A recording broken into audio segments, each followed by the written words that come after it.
If an avoidant does this, they're never coming back. And I don't say that to scare you. I say it to free you. Because one of the most painful experiences in relationships is being stuck in emotional limbo, wondering if they'll return, if they'll text, if they're just confused, or if they're gone for good. When you've been involved with someone who shows strong avoidant attachment patterns, the kind described in attachment theory by psychologists like John Bowlby, you already know how confusing it can feel. They can be deeply connected one week and emotionally distant the next. They can crave intimacy, but panic when it actually becomes real. But there is one behavior that signals something final, not temporary distance, not space, not a cooling off period. Finality. Here it is, when an avoidant completely rewrites the story of your relationship in their mind and starts acting as if it never mattered. They are preparing themselves to never come back. Avoidants survive emotional discomfort by deactivating their attachment system. That means instead of sitting with grief, regret, or vulnerability, they suppress it. They minimize the bond. They focus only on your flaws.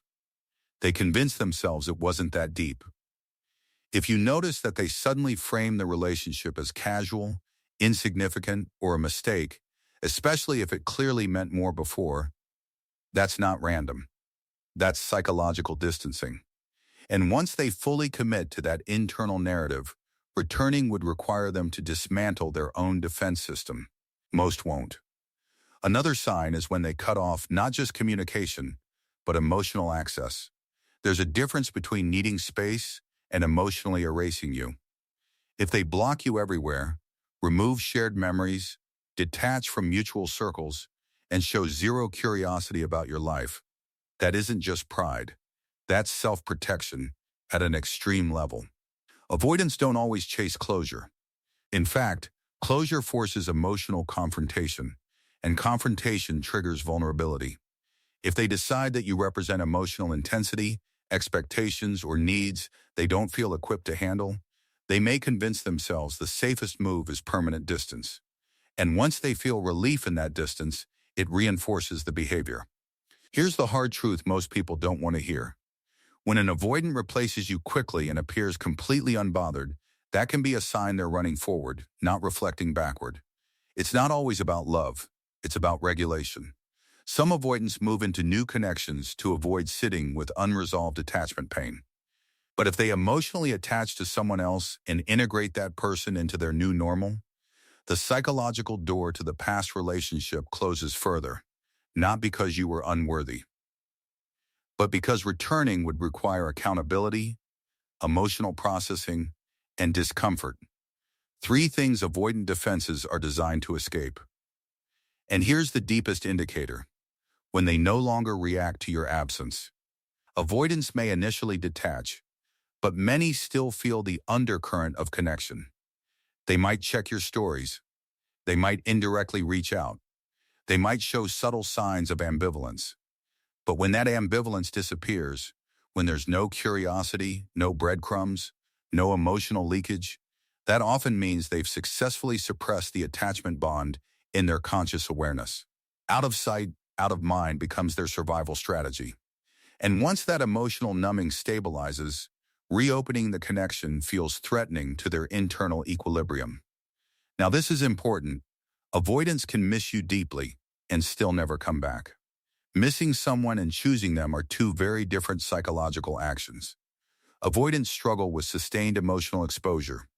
If being with you required vulnerability, consistency, reassurance, or deeper commitment, and they associated that with pressure rather than safety, their nervous system may code the relationship as overwhelming. Once someone feels like overwhelm in an avoidance body, they don't move toward it. They move away from it. Permanently, if necessary. But here's the empowering shift for you. If an avoidant does this, rewrites the story, erases emotional access, replaces without reflection, and stabilizes in indifference, the question stops being, will they come back?